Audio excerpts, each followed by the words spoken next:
आइए अब आप सबके बीच हमारे एक मजाहिया शायर हमारे बीच मौजूद हैं, सूरज झलरा जी। जोरदार तालियों से इनका स्वागत करें। सूरज झलरा जी आइए। इनका एक लौंडा है, वो परीक्षा में जब पास हो गया तो वो 90 नंबर ले आया गणित में। अब जब इन्होंने रिजल्ट देखा तो चौंक गए। कहा बेटा तुम गणित में तो इतने कमजोर हो, 90 नंबर लाए कैसे? इसका मतलब है तुमने 9 के पीछे 0 लगाया है। लौंडे ने कहा नहीं पापा हम 0 नहीं लगाए हैं। इन्होंने कहा नहीं 0 लगाया है। लौंडे ने कहा नहीं आप उल्टा समझ रहे हैं। कहा वो कैसे? कहा हमने 9 के पीछे 0 नहीं लगाया है, 0 के आगे 9 लगाया है। फिर इन्होंने, और ये इनका लौंडा जो है बहुत इंटेलिजेंट है, इन्होंने अपने लौंडे से एक सवाल पूछा। कहा बेटवा ये बताओ एक मोटरसाइकिल पे 13 लोग कैसे बैठेंगे? इनके लौंडे ने इनसे कहा पापा बहुत आसान है, दो छक्के बैठा लो, अब बीच में आप बैठ जाओ, हो गए 13 लोग। तो ऐसा होता है सूरज झलरा जी। हाँ तो आइए आज हम लोग चलते हैं प्रयागराज की सैर कराते हैं हम आप लोगों को। ओह करा दो कि ऐ मोनालिसा, मोनालिसा कहाँ यहाँ आई गई? ऐ मोनालिसा तुमने तो बदल दी कुंभ की दिशा। जो आए थे गंगा में नहाने के लिए वो तुम्हारी आंखों की गहराई में डूब गए।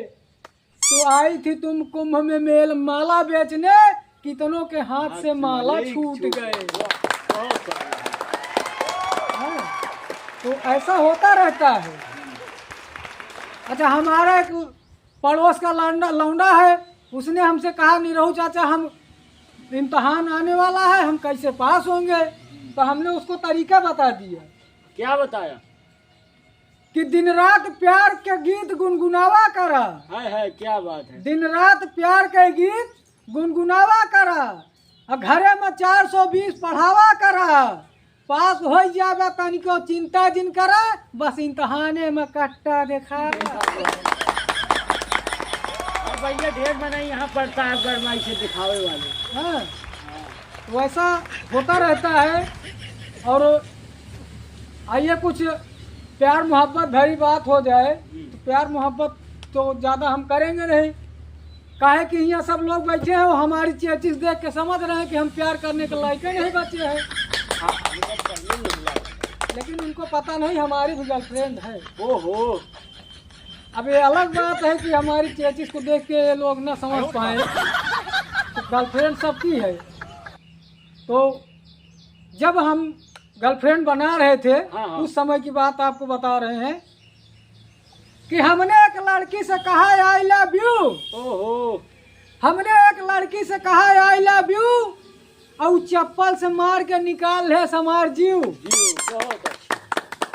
और हम घरे पहुंचे, हमने कहा अम्मा एहमा लगाओ हल्दी और देसी घी, क्योंकि अभी अभी दे के आ रहा हूँ मोहब्बत का इंटरव्यू।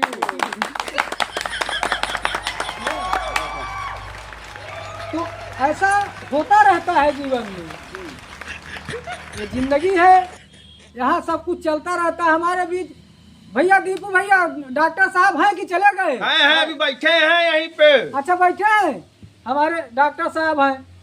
और ये जिस अस्पताल में डॉक्टर हैं उसी अस्पताल में इनकी वाइफ जो है वो नर्स है। ओहो हमने कहा अजीब जुल्म सहना पड़ता है, अपनी बेगम को ही सिस्टर कहना पड़ता है।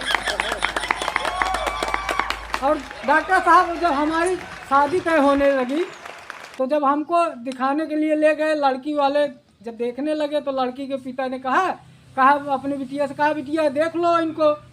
तो थोड़ी देर वो हमको ऊपर नीचे देखती रही। उसके बाद बोली अपने पिताजी से कहा पिताजी आप इनको हमको काहे दिखा रहे हैं, इनको किसी अच्छे डॉक्टर को दिखाइए। तो फिर हम चले गए रोहित डॉक्टर के पास, पहाड़पुर कॉमेडी शो वालों के पास। अच्छा वो 3 महीने तक हमारा इलाज करते रहे। एक दिन हम उनसे मिले, हमने कहा डॉक्टर साहब आप एक्सरे कर लिए, अल्ट्रासाउंड कर लिए, सीटी स्कैन कर लिए, सब कुछ जांच कर लिए, आप ये बताइए हमको बीमारियाँ क्या है। तो इन्होंने कहा कि देखो निरहू, अब तुम्हारी बीमारी क्या है वो तो पोस्टमार्टम के बाद ही पता चलेगी। और हमारे बीच में दीपू भाई बैठे हुए हैं, हाँ हाँ। बहुत ही अच्छे और साफ दिल इंसान है ये। बहुत अच्छे हैं जी। हाँ, तो इनके लिए कहना है कि न इनको तीर चाहिए न तलवार चाहिए। ओहो क्या बात है। न इनको तीर चाहिए न तलवार चाहिए, न पतझड़ न बसंत बहार चाहिए। ये राधे माँ के भक्त हैं, इनको पतंजलि प्रोडक्ट का सलवार। अब कहते हैं कि हमको जिसने आंखें मारी वो आंखें कितनी प्यारी थी। हाँ हाँ। हमको क्या पता उसको भी बाबा रामदेव की बीमारी थी। तो कहा कि गेंदा गुलाब रात रानी कचनार बेचिए, हाँ। दही जलेबी समोसा अचार बेचिए, दवा दुआ वफा सब बेच चुके। एक गुजारिश है बाबा सलवार बेचिए, एक गुजारिश है बाबा सलवार बेचिए। और डॉक्टर साहब हमारे बैठे हुए हैं, हाँ, हाँ। हम उनके लिए कुछ अगर नहीं कहेंगे तो नाराज हो ये जाएंगे। नाराज हो जाएंगे, सुबह एंट्री नहीं करने देंगे। हाँ, तो हम डॉक्टर साहब के लिए सिर्फ इतना ही कहेंगे हाँ। कि न जाने जिंदगी की किस गली में आबरू नीलाम हो जाए, कि न जाने जिंदगी की किस गली में आबरू नीलाम हो जाए, और इन बुजुर्गों का क्या भरोसा कब कौन आसाराम हो जाए।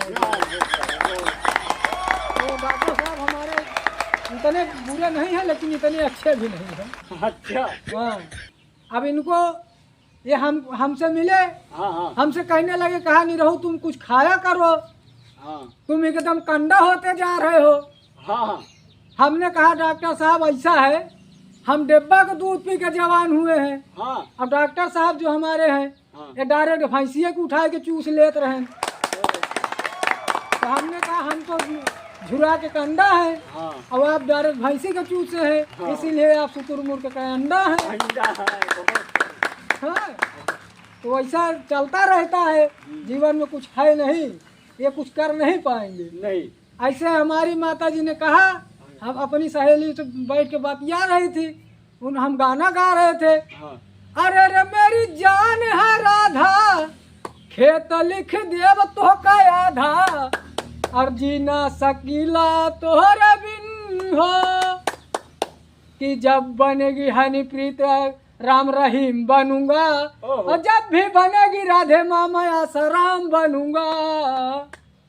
तो हमारी माता जी जब देख रही थी हाँ। ये सब सुना तो अपनी सहेली से कहने लगी कि लड़का हमारे अकल का आधा देखात बा, हाँ हाँ। और शादी बियाह हमारे करे बाधा देखात बा, और आशिकी के भूत ये कदर पे चढ़ा, हाँ। कुकुरा बिला रबे का राधा देखात बा। अब हमारे बीच जो सूरज झलरा जी हैं, और मैं इनसे चाहूंगा कि ये भी आपसे रूबरू हो जाए, कुछ कह दें आप लोगों को। हेलो। हाँ तो भैया निरहू भैया जाना था। बताओ भैया। अब भैया चूसे और चाटे के समय अब आ गया है। चूसा या चाटे के समय? हाँ भैया चूसे और चाटे के समय आ गया है। अरे सूरज झलरा जी ये मंच है, आप मंच पे हैं, इस तरीके की बात ना करिए। अरे निरहू भैया गलत मत समझा, अब भैया आमे के समय आ गया है। हाँ, आमे का आमे समय टाइम आ गया, बुढ़वा अब चूसिया हाँ। और लौंडे चटिया। हाँ, लंबे तो दवाई की पट्टी है।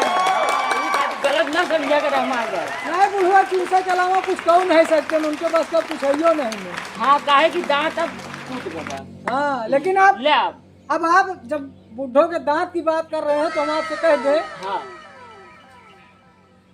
कि दांत जो आदमी दिल से कभी बूढ़ा नहीं होता। ओहो क्या बात है। आदमी दिल से कभी बूढ़ा नहीं होता। हाँ सोना जमीन पे गिर जाए तो वो कूड़ा नहीं होता। हाँ अरे भले ही टूट जाए मुंह के 32 दांत, हाँ। क्या अंदर चूसने के लिए मसूढ़ा नहीं होता। हाँ। आइए इसी के साथ हम अपनी वाणी को विराम देते हैं। नमस्कार।